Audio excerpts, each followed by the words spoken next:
You know, I didn't think I could get excited for a basic human model anymore.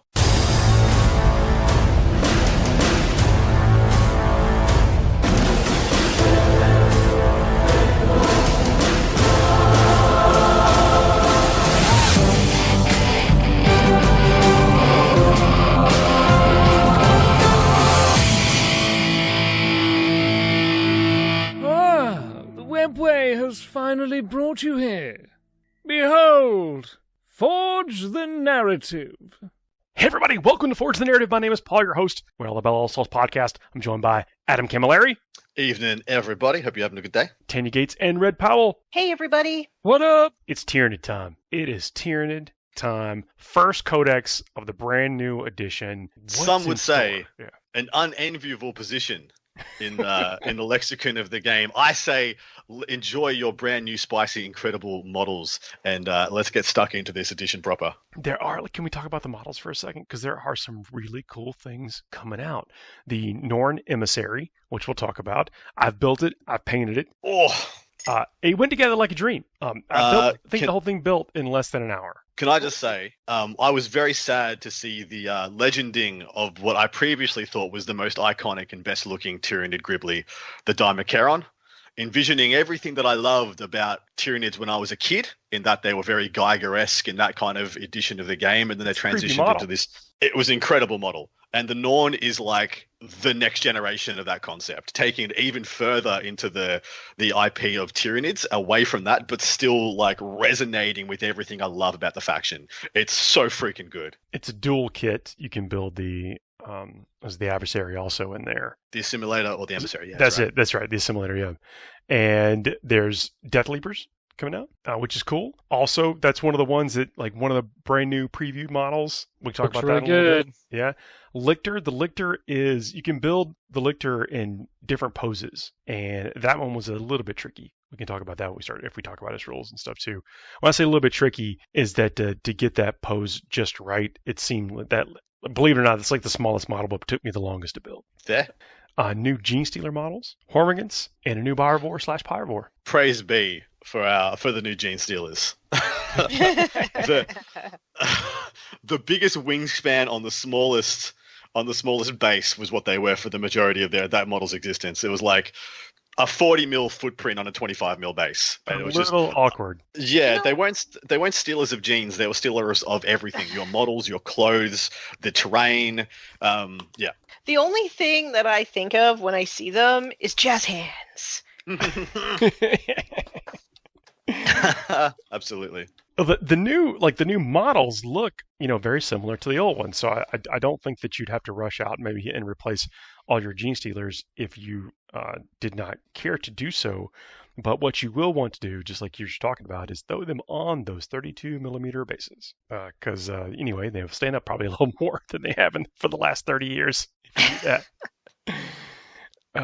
This, and also we kind of let off with the fact that this is the first codex, and we're not sure what to expect. Like, what are you, are we just going to be one detachment in there? What's going on? Like, is it going to change the rules from the index dramatically? Yep. No one. I had some assumptions. I had some guesses that you would get the thematic detachments in line with what the faction's known for. And if on the top of my head, I would have been like, yep, so there's an all-comers detachment in the one they got in the index, and maybe that's their theme for all the indexes, like the Gladius is the all-comers detachment for the Space Marines, etc. And then maybe we'll get big Gribblies, detachment for Nids, and then maybe a swarm detachment as well. And then they knocked it out of the freaking park and gave us, 6? Yeah. Or 5 more. Plus the invasion fleet, right? Yeah, yep. And then also fully supported combat patrol rules built into the codex. Wild. So much more than I thought. Yep. Hey, God, it's almost like where on earth do we start? I think what people are going to be looking is like, can I play a whole army of like big creatures, big Tyranids? Well, there's certainly answer is yes, yeah. That favors it. Yeah. Nothing new about necessarily like how to construct an army. Like everyone's still going to be playing on that same type of playing field with the kind of flexibility in which you can include in your detachments. But yeah, I don't know. You want to talk about the Crusher Stampede? Oh, snap. The name sends chills down my spine. And let us hope it is not the terror that their previous incarnation was. maybe we're jumping ahead. Let's actually talk about like the army rules, like the synapse, which is if your army faction is Tyranids, while a Tyranids unit from your army is within 6 inches of one or more friendly synapse models, the Tyranids unit is said to be within synapse range of that model and of your army. Each time a Tyranids unit from your army takes a battle shock test, if it's within synapse range, your army takes the test on 3d6 instead of 2d6. So, nice. Working as intended there. Shadow of the Warp. If your army faction is Tyranids, once per battle in either player's command phase, if one or more units from your army with this ability are on the battlefield, you can unleash a Shadow in the Warp. When you do, each enemy unit on the battlefield must take a battle shock test. So pretty much exactly. So that's exactly the same as it is now, which I mean is encouraging. That means they've linked up the codexes with the indexes, and so it's not going to be a huge learning curve adapting. And your time spent in index NIDS is not going to be wasted. So the invasion fleet, that is the first detachment there, and then we can come back to that. The next one is the Crusher Stampede, which the detachment rule is Enraged Behemoths. Each time a Tyranid monster model from your army makes an attack, add 1 to the hit roll. If that model's unit is below the starting strength, add 1 to the wound roll as well. If that model's unit is below half strength. That's an interesting one. Like, right? Yeah. So it previously used to be like just -1 damage was what it was in 9th edition, which was way too good.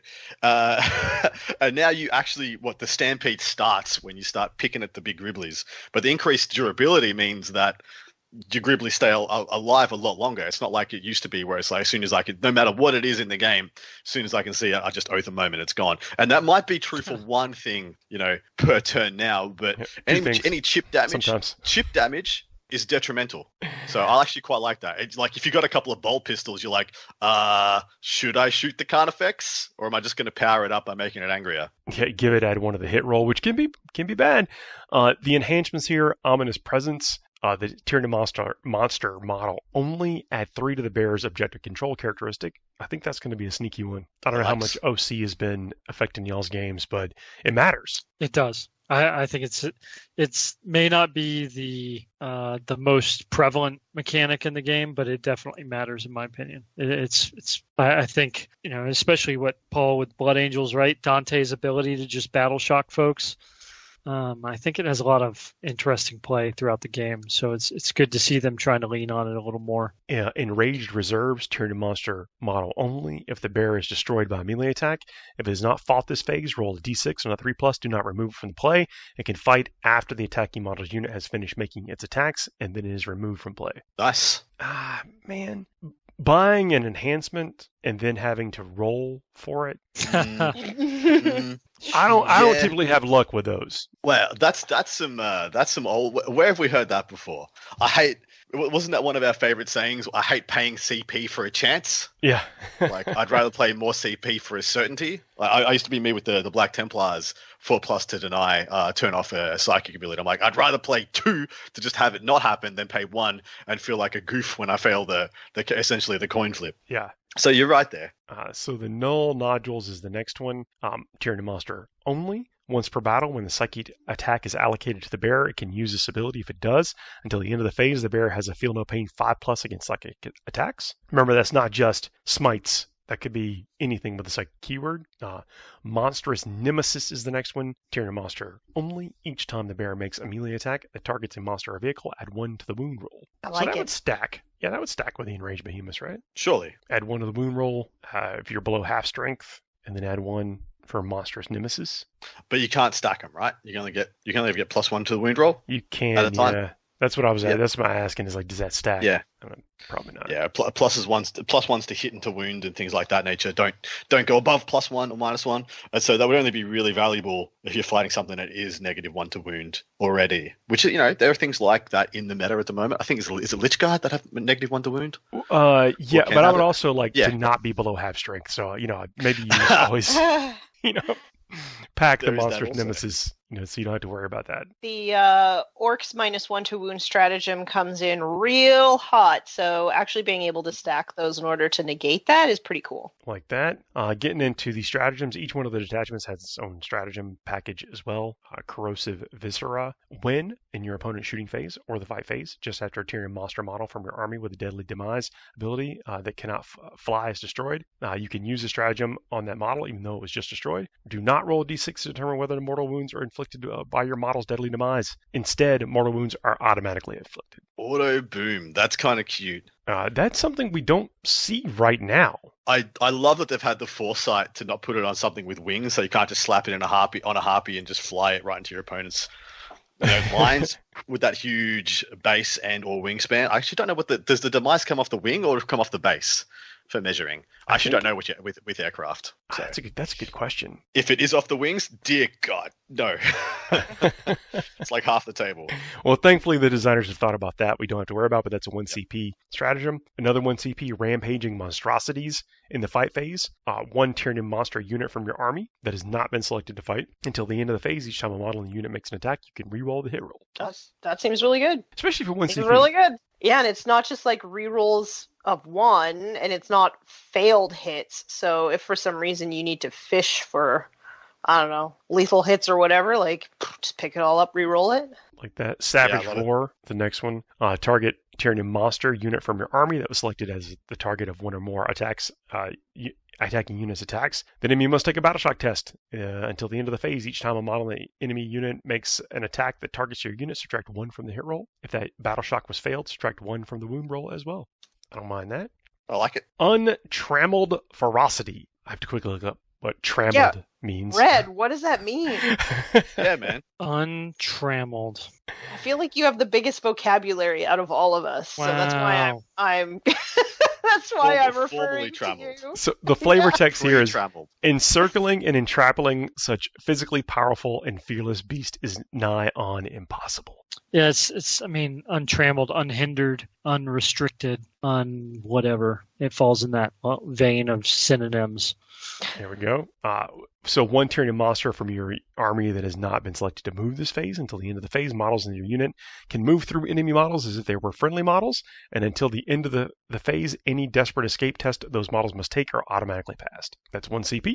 Yep. Next one is Swarm Guided Salvos. 1 Tyranid monster unit from your army that has not been selected to shoot. Until the end of the phase, ranged weapons equipped by this model and unit have the Ignores Cover ability. And until the end of the phase, each time the model or unit makes an attack, you can ignore any and all modifiers to that model's ballistic skill characteristic, or any or all modifiers to the hit roll. Got to be some maybe indirect fire monsters in there somewhere. Yeah, does that work on the Biovores you're thinking? Yeah, when we get there. Massive Impact is the last one here. Tyranid monster, select 1 enemy unit with an engagement range of your model. Roll 66 for each 4+. The unit suffers 1 mortal wound. That's when you charge. Yeah, that is an OG stratagem for the Crusher Stampede. Yeah, they've had that forever. Hammer of Wrath. Other detachments in here: Unending Swarm, Assimilation Swarm, Vanguard Onslaught.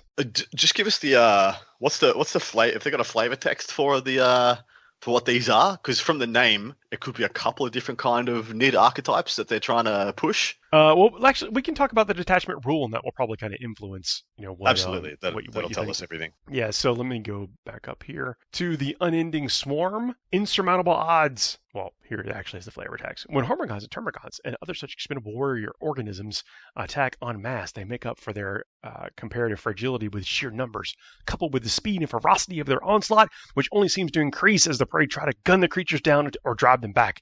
The gathered broods soon overrun even the most determined defenders. Well, there you go. That said everything already. It's the little guys, the gribbos. Yeah, so the Assimilation Swarm, even as the beasts of the Assimilation Swarm stalk across the battlefield, they make use of the abundant biomass yielded by the prey's world's slow demise. Warrior organisms heal even the most grievous wounds in moments, or stagger upright and return to the fight after they seem slain. A strain of revolting vitality flows through the Tyranid broods as though leached direct from their dismayed victims. So, I mean, from that, you kind of get the impression that the more biomass they harvest, the more they kind of resurrect their models or heal their models. There are harvester models. There's a harvester keyword in here. In this Harvespecs? The harvester. Yeah. A harvester. We'll get to that. Is that the Tervagon with the vacuum instead of the gestation? So she kind of just like dustpans up the guardsmen. We'll see if the Warriors have that on there. Someone model that. Do it. So the Vanguard Onslaught is during the earliest stages of the Tyranid invasion, the rare bioform Imperial observers have named Death Leaper has been seen fulfilling a leadership and coordination role amongst the swarms, employing pheromone trails and goading imperatives. The creature provides guidance to other warrior organisms. That is the localized equivalent of synaptic control. So that would seem to be supercharging your brain bugs. Yeah. Well, the Death Leaper it's a neat model. That's the one that has the seeming like battle skirt or duster, trench coat type. Duster. Yeah. When you say out there. And you actually said in the green room, Paul, that the duster was kind of the hardest bit to get right on the model. Yeah, when you're building it, so it went together pretty easy, and it's one of those to where you could assemble it off the base. The base is one of those that has like pipes and it's like a little scenic element to it, so you stand it up on top of like like some kind of pump or something with tubes and pipes and stuff in it. And yep. I kept them off the base and built it. And it wasn't like tricky, but if you're not careful with the way that the battle skirt assembles, it kind of slots into little grooves under on his butt in the back of his thighs. And there is on mine, I think it may have been because I was using plastic glue, maybe moving kind of fast, that there's a little bit of separation. I'm talking about, I'm looking at it now, and now that it's painted, you can't see it. But before I was painting it, or when the process of me painting it, I was like, man, this might be an issue. But just be mindful of that when you are assembling the model. If you're using a slow drying glue, to probably hold it in there until you get a little bit of a cure, so you don't have that gap. So that's my advice. Otherwise, it went together pretty smooth. So this one is bigger than the Lictor and went together probably twice as fast. Not quite as, but still not even quite as fast as the Emissary. Emissary got built in no time. That's good to know. I look at all the bits and pieces on its back, and I just think that's going to be a pain. But man, the innovations that they've made in miniature construction are phenomenal. I actually built Grimoldus, Helbrecht 2 days ago, and I was just blown away by how little effort it took to build what looks to be a super complex setup with like the little dudes, the sword polisher and the gun handler and stuff like that. Oh, that's nice. With this, and when I say none of these took a crazy amount of time, but with the Lictor, it's got different ways, the different poses you can configure its like arm hooks or whatever, shoulder claws. What are the best way to describe those? The impaler things coming off its carapace. Definitely. Shoulders. That's what it has on the whiteboard. The impaler things. Impaler thingy doos. Is that the way when it hinges off from like the second segment of it before he gets out to the actual spiky claw part, there's like a different piece for that to position it to whatever pose you're going for. And then figuring out how that like slotted into this little spot probably took the longest of anything. And that may be user error, but just know that they all went together pretty smooth. And the Death Leaper, that little part, for me, it was the part under its left leg. That piece was, I guess, I just wasn't being as careful as maybe I should have. And again, now that it's painted, I'm looking at it right now, you can't even tell, but it was bothering me before I painted it. So just if like me, those types of things bother you, be careful when you're putting it together. Let's see what else we got here. The Synaptic Nexus. The leader beast of these swarms act as conduits to the will of the hive mind. Irresistible imperatives lash out from them like whips that drive lesser bioforms to hurl themselves at the prey, to fight on through fatal wounds, or to attack with redoubled savagery. Stuff with Tyranid Psychers in that one, if you might imagine. Here's a pretty good one. This is one of the enhancements. So the Dirge Heart of Karis, it's an aura, Tyranid Synap models only. Sounds cool. Yeah, while an enemy unit is within 9 inches of the bearer, worsen the unit's leadership characteristic by 1. Surprisingly handy with Shadow in the Warp. You need to flip an objective, pop your Shadow in the Warp once per game. While they're all within range of this, they're on battle shocks at possibly even other negatives you can stack. Yeah. So with the Synapse creatures, we'll talk about some of those. What is Synapse? Maybe what isn't. But let's talk about a data slate. Actually, let's take a quick break and then we'll come back and talk about some data slates, because I definitely want to talk about some of these previously unseen units. See you in a minute. FTN is brought to you by Discount Games Inc. Please visit them at www.discountgamesinc.com. And don't forget to ask Jay about ways to save even more on your hobby projects. Everybody, we are back. I want to give a very special shout out to our sponsors and our patrons on Patreon. It means a whole lot. Thanks for contributing and doing that. It's how we get to bring you the show. And you checking out our sponsors and some of the other things means a whole lot to us. And that is, one of the things that keeps us going each and every week. Thanks again. Every tier is awesome. Anyway, if you decided to join us there, really do appreciate it. Thank you very, very much. Norn Emissary. The model, awesome. I think, is bigger than it's looking like on the Warhammer community site. How big is it? Because I can't tell. It's awesome. It doesn't matter. They've got a picture of it next to a Wraith Lord. A Wraith Lord. Yeah, and the Wraith Lord comes up to about its chin. Yeah. I guess. Yeah, that seems about right. Middle of its eyes. But then it's like its back extends way up, with the pipes and the chimneys or whatever they're called. Chimneys, and what you're saying? You're saying it's more than that? It's even bigger in person. That's the best size, or that is right. That is what it is. If you know what a Wraith Lord is, or the size of a Wraith Lord, you are correct. But I don't think previously, before that frame of reference, that you got a good idea of just how big it is. I will say, next to the Wraith Lord, this guy looks thick. Yeah. Very, very thick. Yeah, as previously mentioned, it did go together like a dream, and I was painted up pretty quickly, and the brains on it, I used Aethermanic blue, like a real thin down Aethermanic blue contrast. Looks pretty good with the purple and Leviathan scheme. I always love the brain bit, like the exposed brain, because to me that's the equivalent of a Tyranid not wearing their helmet, just like. Here we go. So yeah, I know, but it can't do that anymore. It demonstrates the purpose of the monster. It demonstrates the purpose and the characteristics of the miniature and the model. So I understand it, because there's no reason that a Space Marine shouldn't wear their helmet. There's like I want them to see the whites of my eyes. None of that stuff.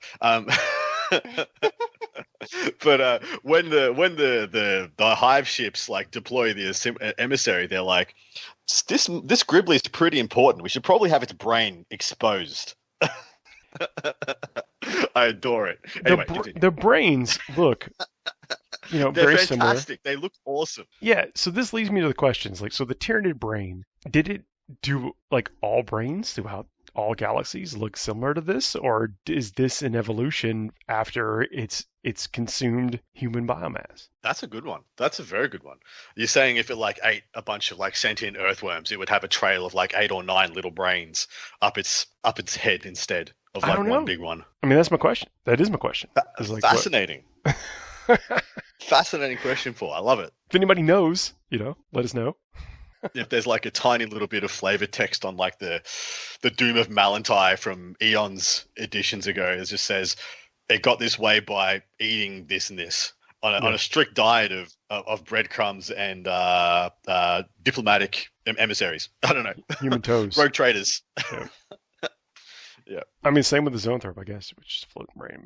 So the Norn Emissary, you've seen the stats on the Warhammer community site: movement of 10, toughness 11, which folks are like, man, 12 seems to be that magic number. Is 11 going to be good enough? 2+ save, 4+ invulnerable, 16 wounds though, so that's pretty good. Does it have a feel no pain? No feel no pain. Well, okay, so sort of. At the start of the first battle round, select one of the following. Select one enemy unit until the end of the battle. Each time this model makes an attack, the target that targets that unit, you can reroll the hit roll and you can reroll the wound roll. And another thing it can do, the singular purpose of which you start, select one objective marker until the end of the battle while this model is within range of that objective marker. It has a feel no pain of 5+, and the objective control characteristic of 15. So that is quite the improvement over the 5 it starts with when you're on your preferred objective if you've chosen that to be your singular purpose. I love that one. I think that one is the money. Picking that as just like the middle objective. Yeah. Going first and just full sending it onto it. You're like, if you cannot kill this efficiently and quickly, the game is over. You are going to be blocked out. I think it's a really powerful thing to do.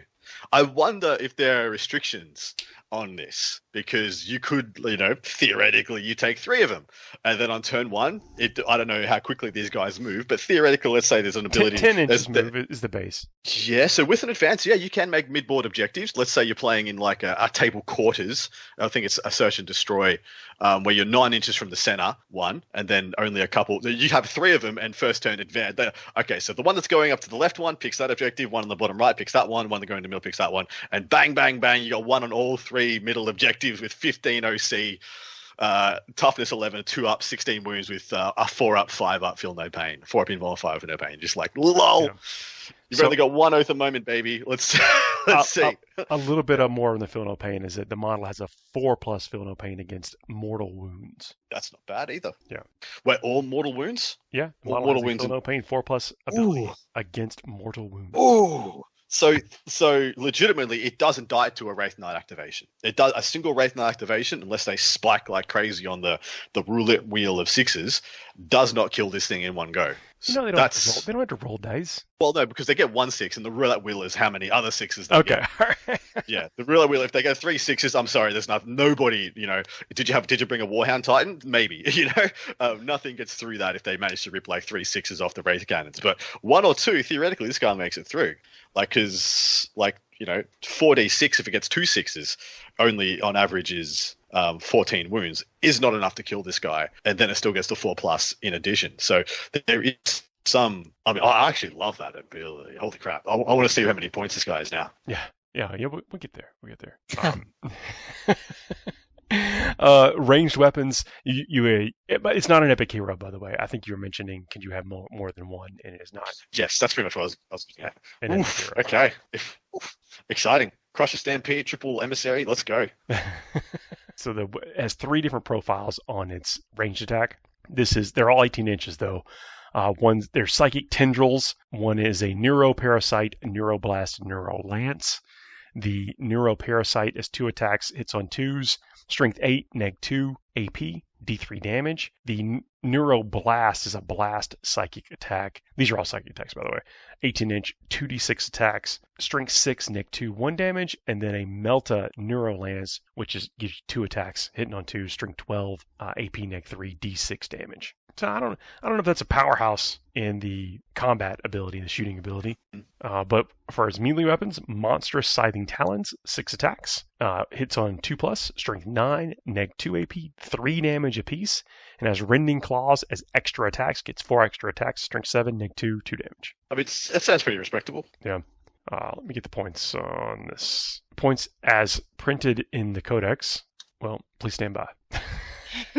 Are they even in the codex anymore? I thought they're coming out for free in the PDF. I think that for points, tell you what, actually, they are in the codex. But let me also state that you probably should just look in the app for points for whatever that is, and also saves me some searching at the moment. Let's get to the Norn Assimilator. This is the other side of that kit. It's a creepy looking model too. Yeah, I assume that the emissary is the brain bug, more synapse holding everything together kind of bug, and the assimilator is possibly the killing machine version. So movement 10, toughness 11, 2+ save, 16 wounds, has a OC of 5, and it has a toxin injector harpoon range weapon, which is 12-inch range, 2 attacks, hits on 2s, strength 12, neg 3 AP, D6 plus 1 damage. Harpooned after the bearer has shot with this weapon, select one enemy monster or vehicle unit hit by one of those attacks until the end of the turn. Each time the bearer selects that unit as a target of a charge, add 2 to the charge roll. That's cool. I do like that. So it also has a singular purpose. At the start of the first battle round, you can do the same thing. Basically, you can reroll hit rolls, or you can reroll, and you can reroll the wound roll, or select one objective markers, and you get a 5+ feel no pain, and the OC characteristic of 15. And here's the harpoon barbs. Once per turn, when an enemy unit within engagement range of this model is selected to fall back, roll a d6 on a 2+. The unit suffers d6 mortal wounds. Ooh. Yeah, that's spicy. Yeah, and its melee weapons, it has a total of 10 attacks, 6 of those from its main profile, 4 from extra attacks. Strength 9, AP2, 3 damage, and then the toxin injector harpoon that gives you the extra attacks is strength 12, neg 3, d6 plus 1 damage. I kind of like that its extra attacks thing is way beefier. That is like primary attacks. So that is the Norn Assimilator. I think it wouldn't even matter all the words you just said. The model is so cool, people are going to buy it. That's but I legitimately think they're good. I think they are good. I think there are abilities there that make them very enticing, as long as the points make sense. And like I said, even if the points don't make sense, like Tyranid players are going to be like, "Holy crap, that is such a good model." Well, I went with the Emissary more because I kind of I love the idea of the Norn Queen, as from ancient Tyranid lore. Yep. And this thing somehow connected to that lore was cool. Like good enough for me. Well, so from what I see this guy doing, this model doing, as in like, because I think the second ability is much better, the one where you pick an objective marker, and then it goes OC 15. In addition, the durability of the model goes up by a third. Legitimately just goes up by a third because of the 5 I Feel No Pain. So I like the Emissary better because it gets the invulnerable save, as long as the points aren't too disparating between the two. Like, I mean, if this thing's 120 points more, then my argument goes out the window. But having the invulnerable save plus the Feel No Pain, and then because did you say that the Emissary has the psychic attacks here? Yes.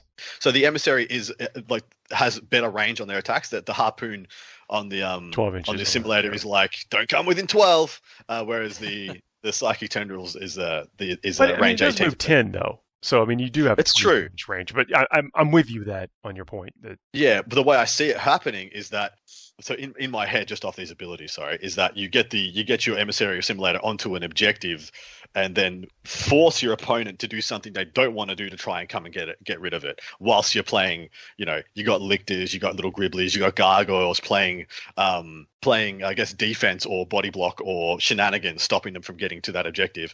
And then when they get there, they've got high toughness, Feel No Pain, invulnerable save, and 15 OC to dig through to try and get it back. So in my head, that sounds really appealing to me. That's a really cool way to play. That 15 OC is going to be a problem, and it's such a big difference than with some of the other things. Like, so the Swarm Lord is also in here, as you might expect, but it is an epic hero, so only one Swarm Lord per army. How long do you think it is before people put swords on their Emissary and say, "Yo, here's my Swarm Lord model"?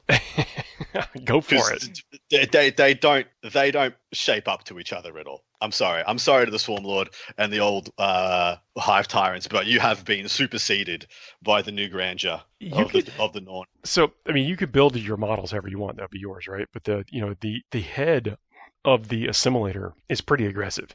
Like the head on the Emissary is obviously like hey, I'm a brain bug type creature or whatever, but it comes with a complete other head for the Assimilator. Like, you can get kind of creative with this, with mixing up other parts and stuff. So kit bash to your heart's content. I do think this Warlord is kind of a beast in combat though. Still, 8 attacks, strength 9, neg 2, 3 damage apiece. At the start of your command phase, if this model is on the battlefield, you gain 1 command point, so it gives you an extra command point. Then Malign Presence once per battle after your opponent uses a stratagem. If this model is your Warlord and is on the battlefield, it can use this ability. If it does, until the end of the battle, increase the stratagem cost of your opponent's seat by 1 CP.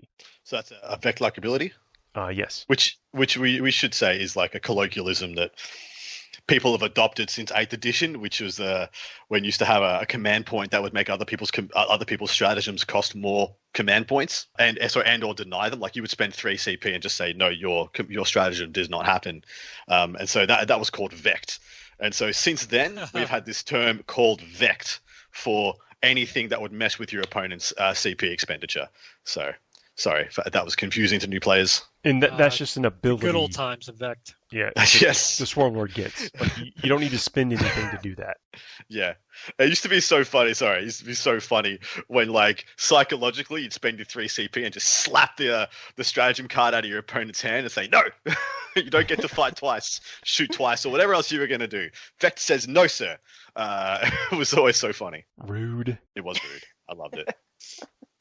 That's pretty funny. So what do you want to get to next? So the Death Leaper. We should talk about the Death Leaper. Well, I actually think we should talk about what you should do. Like, what kind of color schemes do we like? I know that GW is really pushing the Leviathan color scheme because, of course, they're in the starter box.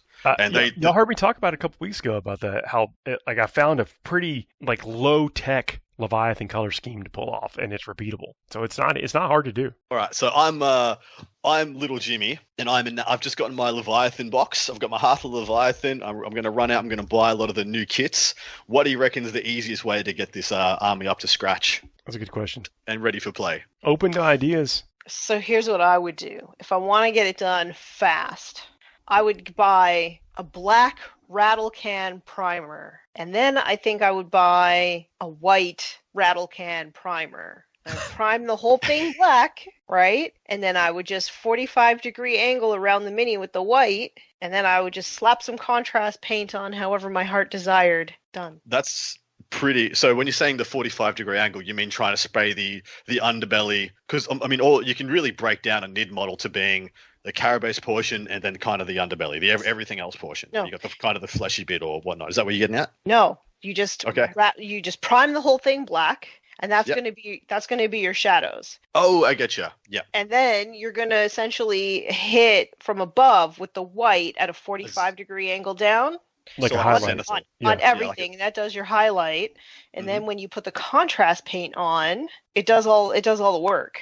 Yeah, I get you now. So you're doing like a zenithal highlight from an angle. You're picking a light source from an angle, which is where which is what the light is. You've already done all the shadows, and then when you apply the contrast, it already has layers to it, already has depth to it. That's right. And then if you want to, you can dry brush it on top, or you could edge highlight it if you want to. But really, you don't have to. Nice. Yeah, it would already be like tabletop ready. That's right. Nice. Like, yeah, exactly right. Then you can kind of just take your time, pick out like gun bits and sacks of things and like nails, like claws and stuff. That's cool. Right. I actually think that technique doesn't work as well on like vehicles, and it doesn't work very well on like power armor for Marines. But as soon as you put it on something that's like an organic kind of creature, it looks so good. Yeah, fully endorse You're legitimately right. And so, some of the best schemes I've seen for NIDs are the simplest ones. Like it's just two colors executed really well and then spot details. It seems to be that NIDs are just so good for that. And I think we overlook NIDs when we talk about what are the easiest armies to paint and get onto the tabletop. We talk about custodies now, where you just like rattle can, wash or dip or whatever to add depth, and you're good to go. Tyranids really is into that conversation, isn't it? Like same as Necrons as well. Lol, silver spray, lol, null, go. You know? I think another way that you could do it is you could, at least for the carapace, I think it would be really cool if you just painted it silver and then you either put contrast or an acrylic ink on top to sort of like make it. You've ever seen those shiny beetles? Yes. That are like kind of iridescent, and it kind of gives that kind of look to it. So I would actually use, probably instead of a wash, I wouldn't use a Citadel wash. I think I'd use an ink. There are the gloss washes, which I actually, when I did a small Tyranid force ages ago, and when those first came out, and I actually used those to wash the carapace, and it came out pretty good. It took about, because I did Lamian it down quite a bit because I found it was too strong out of the pot, and then because I wanted a bit more control, so I ended up doing 2, sometimes 3 coats of that when I put a couple of drops of Lamian into it was more like, I'd say probably a 4-to-1, like 1 drop of Lamian, 4 drops of the gloss shade, and it worked pretty well. Like it worked pretty well. I mean, I think you can get a much quicker effect with the inks, but that product is out there for you if you need it. I like that. You get that texture, whatever texture you want, whatever sheen you want, and go for whatever colors you want. That is a quick way to get some of those details to show up exactly like you were talking about, Tanya. And that is like, I don't want to say low skill or low effort, but it is one of those things that you can definitely do with limited number of products.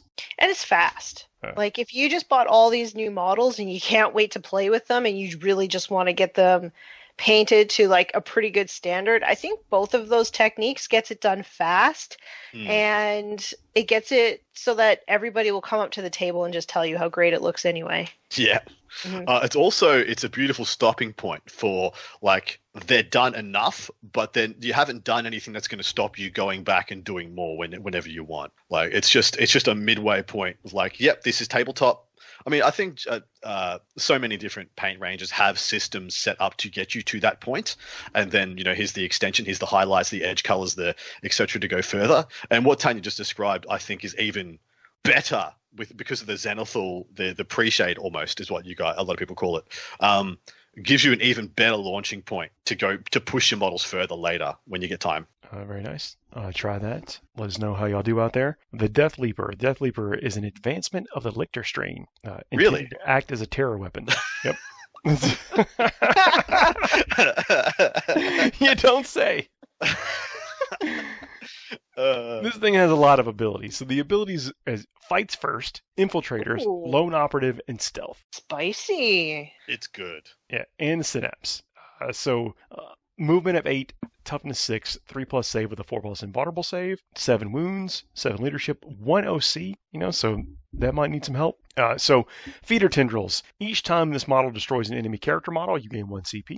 Fear of the Unseen, which is an aura. While an enemy unit is within 6 inches of this model, worsen the leadership characteristic of models in that unit by 1. In addition, in the battle shock step of your opponent's command phase, if such an enemy unit is below its starting strength, it must take a battle shock test. So if you're within 6 inches, and even if you're not normally going to take a battle shock test, if you're below your starting strength, you will. And I love units like this that are kind of like a toolkit that give you a bunch of different ways to which sort of interact with your opponent's models. I really, really like this.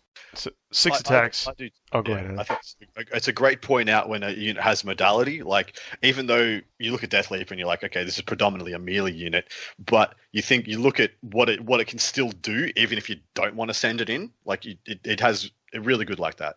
With things with the stealth and the infiltrate and the lone op and all those things. Hanging on an objective somewhere. I mean, the lone operative for a model that's this big is pretty cool.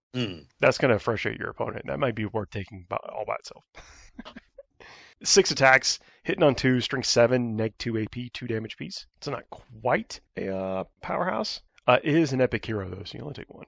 I just really see this as being so versatile and, for many different things, right? It's not a super huge threat, but with Infiltrate, you can just throw it on an objective and, your opponent has to deal with it. It has to go all the way wherever it is and deal with it, too. You Exactly. can't deal with it easily from some kind of range. This is going to be so annoying for people to deal with, and I kind of love it.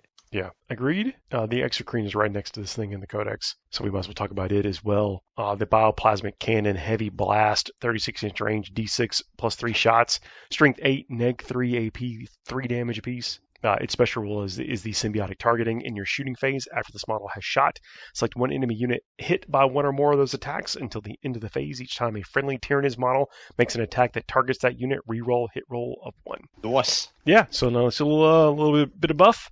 I like it when when a model can buff the rest of your army. By doing something it was going to do anyway. Yeah, great point. Some of the new models, the Biovores, the Lictors, which are cool.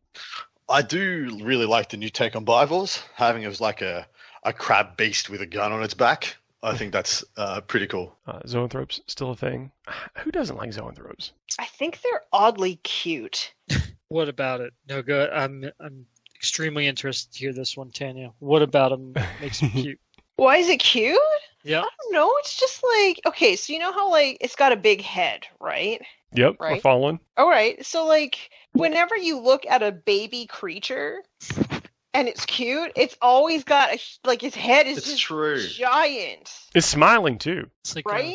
Yeah, sure. It's cute. It's like a little baby. It's got this tiny useless body and this giant cute smiling head. Come on now. The Biovores. So 48-inch range D3 attacks, hits on 4s, strength 6, neg 1 AP, 2 damage. Spore.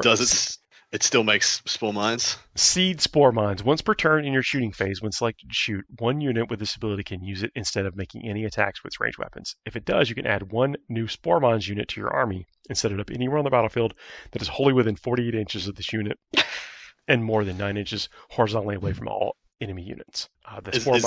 Yep, keep going. It's one spore mine unit contains one model for each in this unit. They wholly within 48 inches of it? Yeah. So the range of the gun. Yeah, I was really hoping that there would be another paragraph added to that, being like, this unit can never score primary objectives, secondary objectives, cannot be used, cannot have OC, and you can walk through it. I really had prayed for something like that because it's one of the. It's the best. it's having one unit that makes another unit at freaking essentially on a shortened board, which you got in 9th edition, infinite range of the table. They can just score you points. Like I was at the spore mines are OC0. Yeah, so they can't contest primary, and I was incorrect to say that they could, but they still get you teleport homers, they still get you behind enemy lines, engage on front, they still count for so many other things. And I saw a lot of people at the top level of the game, the WTC, taking 2 Biovores and then playing fixed objectives, which were being so 2 single Biovores playing behind enemy lines and teleport homers. Deploy teleport homers, and every turn they just shoot 2 Biovores, 2 25 mil base spore mines into your lines. One of them does teleport homers, and you max your secondaries whilst never leaving your deployment zone if you don't want to. And I'm just like, please, can we just delete spore mines? Delete the whole mechanic. We've never been able to get it right in the entire lexicon of the game. There's always been a point in every edition where spore mines are too good. Let's freaking delete them, or make it so they can never score you any points. Were you playing when they would do the flamer template AI near them, and they just roast you with a flamer template? Yes. It was like pick the place you would like to torrent from, sir, within range of the gun. It was rough. And like I said, I mean, use it while you got it, Tyranid players. I will not besmirch anyone using the things in their codex that they think are good and give them the modality and play on the table. But for the love of everything, let's make them fair and balanced at some point. So with the Tyranids, we're only basically scratching the surface here. We have not talked about all the different detachments you can do and all the various nuances and how that's going to affect the builds. But I will say I'm loving the new models. I think the codex is good. If GW continue on the train that they're on, we won't be the ugly stepchild in the model comparison between 40k and AOS, because they are knocking it out of the freaking park with these sculpts. That's funny. There are some really nice AOS sculpts out there. I mean, the thing is though, you try and find the bad AOS sculpt. And whereas for a while, especially in 8th edition and 9th edition of 40k, it was try and find the good 40k sculpt, where it was trying to find the bad AOS sculpt. I mean, whatever is relevant about the games and the rules and whatever, but you can't deny the AOS range holistically is gorgeous. Oh, have you seen the new Cities of Sigmar stuff? Oh my goodness, Dude. Those they are next level in terms of detail. Chef's kiss. As a guardsman player, I didn't think I could get more excited for a humanoid or a basic human. I didn't think I could get excited for a basic human model anymore. And then they went and did it. The knights that they have for Sigmar, oh my god. The whole slew of them. I mean, that the character that they have, several of those characters are amazing. And I think that especially with some of the stuff that's come out between the inquisitorial henchmen and everything, I could see some pretty amazing kit bashes in the future using those models to tie into Imperial Guard and whatnot. I basically have to get every cool looking human that the game makes. Yeah, exactly. Like even more than that, I have ideas in my head for Horus Heresy models using some of those knights. So I play Dark Angels, and my Dark Angels are traitors, and they're very recalcitrant. They're hidebound and want to go back to the glory days of Caliban.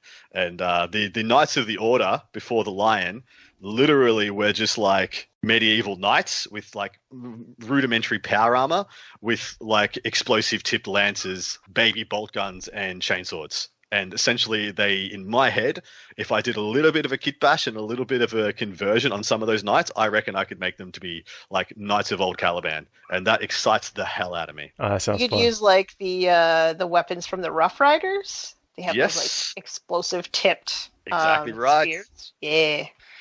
Yeah, and then just get some little old bolt pistols, because there are some really small bolt pistols from the original Horus Heresy kits. They're quite scaled down now, whereas these guys would be Space Marine sized, but riding like big old genetically enhanced horses, which is kind of the scale I'm getting from these dudes. And then chuck those little bolt pistols on them, get them like old school. I was thinking even the Kharadron Overlords have some pretty archaic looking chainswords. could go there for those as well. And man, that's that idea excites all of me. Got to follow those dreams. That's right, man. That's our Tyranid teaser at the moment. I mean, this we finished up talking about Cities of Sigmar. It's a journey. Yeah. So every episode is an odyssey. How many Cities of Sigmar army sets does it take to kill a non-emissary? Let's find out. But I'm looking to see how people react to the codex. If it sets up what we're going to see with Marines, in the future. Well, who knows? But I think they're on the right track with everything. That's our episode this week. It is a pleasure hanging out. Had a bit of everything, guys. Yeah. Tune in to the coverage on the Games Workshop Twitch page for the Nova Open Grand Tournament. You might hear some familiar voices, mine being one of them. just to make it absolutely sure. It's me. I'm going to be there. I'm going to be talking about Warhammer. And I would love it if y'all joined us. It should be a phenomenal weekend of 40k. Can the Eldari Menace continue its path of destruction through the landscape of Index 40k, or will a new hero arise to topple the kingpin of the early days of 10th edition? I can't wait to find out. There we go. We'll see y'all soon, everybody. Thanks for listening. We'll be back. You'll hear from us ASAP. Have a good night, everybody. See ya. Bye-bye.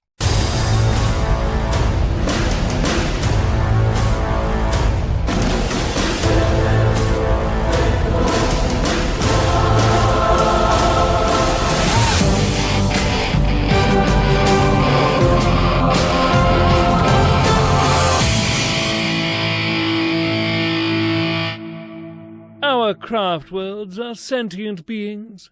These hosts are not. Better luck next time, monkeys!